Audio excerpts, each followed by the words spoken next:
आता पेट्रोलचा खर्च विसरा, घरी आणा इलेक्ट्रिक स्टायलिस्ट इलेक्ट्रिक गाडी. 100% भारतीय बनावटीची इलेक्ट्रिक्स ईव्ही इलेक्ट्रिक गाडी आता उपलब्ध. 5 वर्षांची वॉरंटी, आकर्षक कलर्स आणि स्पोर्ट्स डिझाईन. एकदा चार्ज करा आणि 100 ते 140 किलोमीटर पर्यंत रेंज. अत्याधुनिक सर्व्हिस सुविधा, लोन सुविधा सुद्धा उपलब्ध. आजच भेट द्या साई मोटर्स, किसान चौक, इचलकरंजी. संपर्क 93 73 27 57 52 किंवा 0230 299 77 66. नो पेट्रोल नो टेन्शन, इलेक्ट्रिकचा स्मार्ट पर्याय.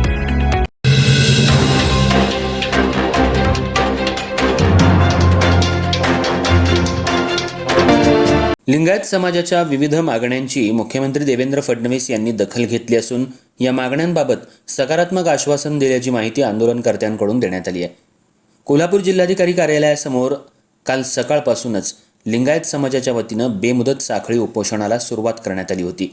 या आंदोलनात कोल्हापूर, सांगली तसंच कर्नाटकातून मोठ्या संख्येनं लिंगायत समाज बांधव सहभागी झाले होते.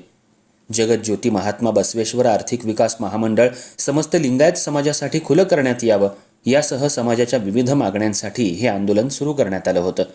दरम्यान आंदोलनाची दखल घेत मुख्यमंत्री देवेंद्र फडणवीस यांनी लिंगायत समाजाच्या शिष्टमंडळाला येत्या मंगळवारी कॅबिनेट बैठकीपूर्वी मुख्यमंत्र्यांच्या दालनात चर्चेसाठी आमंत्रित केलंय. या बैठकीत समाजाच्या प्रमुख मागण्यांवर सकारात्मक चर्चा करून निर्णय घेण्याचं आश्वासन देण्यात आल्याचं आंदोलनकर्त्यांनी सांगितलं. लिंगायत समाजाला एकत्रित करण्यासाठी गेल्या 4 महिन्यांपासून गावोगावी जाऊन जनजागृती आणि समाज बांधवांना एकत्र आणण्याचं काम नगरसेवक संजय तेलनाडे यांनी केलं. समाजाच्या मागण्यांसाठी उभारण्यात आलेल्या आंदोलनाची मुख्यमंत्र्यांनी दखल घेतल्यानं आंदोलनकर्त्यांकडून समाधान व्यक्त करण्यात येतंय. मुख्यमंत्र्यांच्या आश्वासनानंतर मंगळवारपर्यंत आंदोलन तात्पुरतं स्थगित करण्यात आले. मंगळवारी होणाऱ्या बैठकीत मागण्यांवर सकारात्मक निर्णय होईल असा विश्वास लिंगायत समाजाच्या आंदोलकांनी व्यक्त केलाय. यावेळी लिंगायत समाजाचे सर्वच समाज बांधव मोठ्या संख्येनं उपस्थित होते. चालू राहणार आहे का स्थगित करण्यात आलं?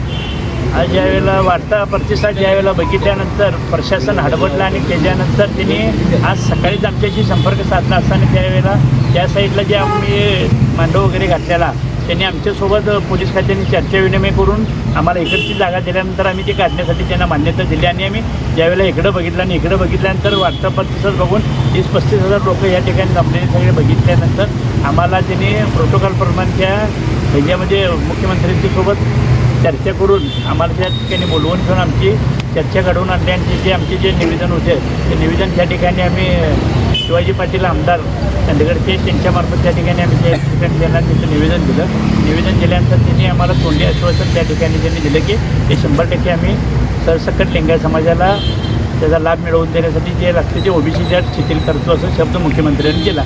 पण दिल्यानंतर आम्ही त्यावेळेला न थांबता परत त्या ठिकाणी कोणती तुमच्या प्रशासनातला येऊन सांगायला पाहिजे आणि त्या ठिकाणी कधी होणार आहे ह्या गोष्टी आम्हाला दिल्याशिवाय आम्ही थांबणार नाही म्हटल्यानंतर थोडा वेळ मागून घेऊन शिवाजी पाटील यांनी त्यांच्याशी चर्चा विनिमय करून परत त्यांच्याकडनं शब्द घेऊन मग त्यांच्या माझ्या मतदारसंघात देखील म्हणजे शिवाजी पाटील की 1 लाख ते 1.5 लाखपर्यंत लिंगायत बांधव असल्यामुळे मी त्या गोष्टी चुकीच्या करणार नाही, चुकीच्या सांगणार. त्यांच्यावर परत एकदा चर्चा करून येऊन त्या ठिकाणी त्यांनी आम्हाला इथं सगळ्या समाजासमोर शब्द दिला की येत्या मंगळवारी कॅबिनेटच्या वेळेला आम्हाला बैठकीला तिथं 10 जणांना बोलवलेलं आहे. त्यामुळे तात्पुरतं स्थगित केलेलं आंदोलन स्थगित केलं.